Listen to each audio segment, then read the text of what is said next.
Hello friends, welcome to the exam hacker YouTube channel. जैसा कि दोस्तों हम लोग यूपीपीएससी 2020 के ज्योग्राफी के सेकंड पेपर के जो क्वेश्चंस हैं उसको हम लोग डिस्कस कर रहे हैं। तो आज की इस वीडियो में देख लेते हैं किस प्रश्न को यहाँ पे हम लोग कवर करेंगे।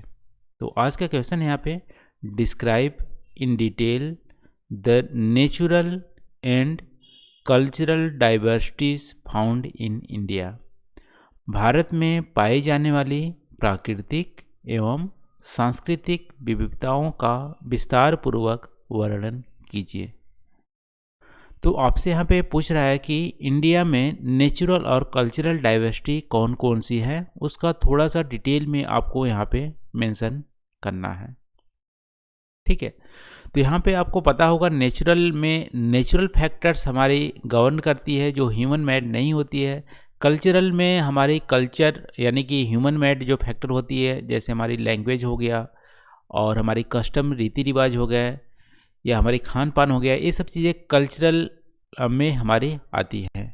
ठीक है, तो वैसे इंट्रोडक्शन पार्ट में आप बता सकते हो कि इंडिया बहुत ही डाइवर्स कंट्री है यहाँ पे, नेचुरली और कल्चरली दोनों। ठीक है, और इंडिया की लोकेशन साउथ एशिया में है और इंडिया की वास्ट डाइवर्सिटी और एरिया के चलते इंडिया को एज ए सब कॉन्टिनेंट तौर पे भी देखा जाता है। ठीक है, यहाँ पे इंट्रोडक्शन पार्ट में आप बता सकते हैं।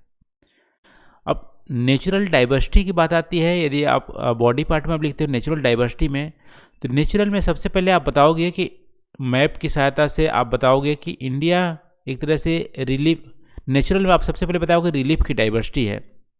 ठीक है, इंडिया में बहुत सारे रिलीफ फीचर पाए जाते हैं।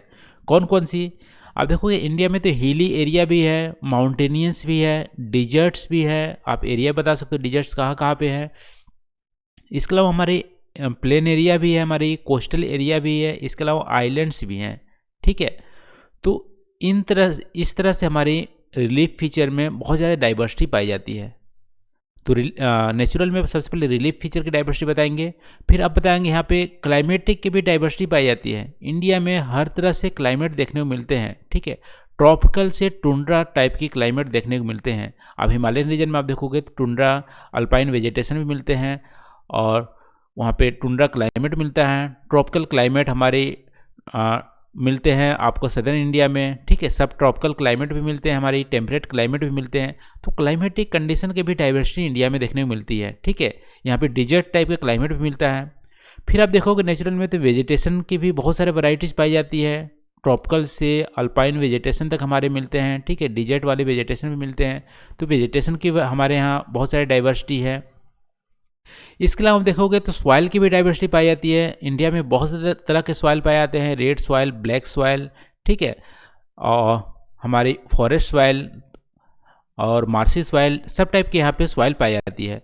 तो नेचुरल डाइवर्सिटी में आप यहाँ पे मेंशन कर सकते हो कि रिलीफ फीचर की डाइवर्सिटी है, क्लाइमेटिक डाइवर्सिटी है, इसके अलावा हमारी वेजिटेशन की डाइवर्सिटी है। फिर आप देखोगे कि यहाँ पे सॉइल की भी डाइवर्सिटी है। तो ये हमारी नेचुरल डाइवर्सिटी में आ जाएंगे।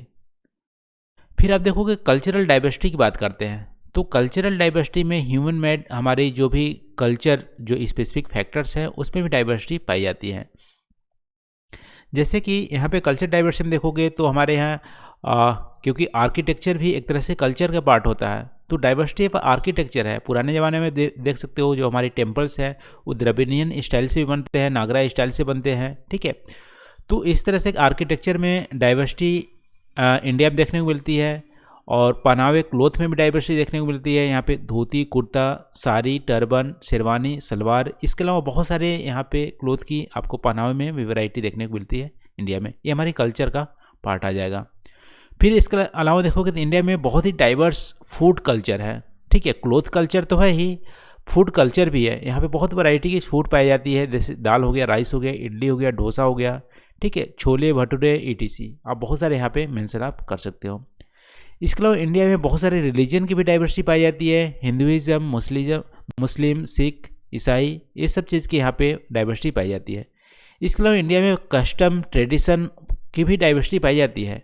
आप देखोगे तो नदर्न इंडिया की जो मैरिज स्टाइल होती है सदर्न इंडिया से अलग होती है। बंगाली की जो मैरिज स्टाइल होती है मराठा से अलग होती है, ठीक है, मराठी से अलग होती है। तो विद इन नदर्न इंडिया में भी देखोगे तो मैरिज स्टाइल में बहुत सारे चेंजेस देखने को मिलते हैं। ये हमारी कस्टम और ट्रेडिशन का ही परिणाम है, ये सारी चीज़ें हमारी कल्चर का पार्ट है। तो कस्टम और ट्रेडिशन में भी वैरायटीज देखने को मिलती हैं। इंडिया में लैंग्वेज की वैरायटी देखने को मिलती है, क्योंकि लैंग्वेज में हमारी कल्चर का मेजर एक पार्ट है। लैंग्वेज की वैरायटी आप देखोगे हिंदी, बंगाली, मराठी, तेलुगु, तमिल, बहुत सारे यहाँ पे हजारों आप लैंग्वेज देख सकते हो इंडिया में। इसके अलावा आर्ट्स फॉर्म की भी वैरायटी देखने को मिलती है। फेस्टिवल्स इंडिया में बहुत सारे हैं, ये भी हमारी कल्चर का पार्ट है। तो आप देख सकते हो इंडिया कल्चरली बहुत ही डाइवर्स है और नेचुरली भी बहुत डाइवर्स है, इसीलिए इंडिया को सब कॉन्टिनेंट के तौर पे भी यहाँ पे देखा जाता है। तो ये रहा दोस्तों इस क्वेश्चन का जो हमारे आंसर है। मेरी तरफ से इतना पॉइंट यहाँ पे काफ़ी सफिशिएंट होगा, बट आप इस क्वेश्चन को आप कैसे अटेम्प्ट करते हो, कौन कौन से पॉइंट और ऐड कर सकते हो, उसको आप कमेंट सेक्शन में ज़रूर कमेंट कीजिएगा, शेयर कीजिएगा, ठीक है। तो आज के लिए बस नहीं दोस्तों, थैंक यू फॉर वॉचिंग। मिलते हैं अगले वीडियो में नए टॉपिक के साथ। Thank you.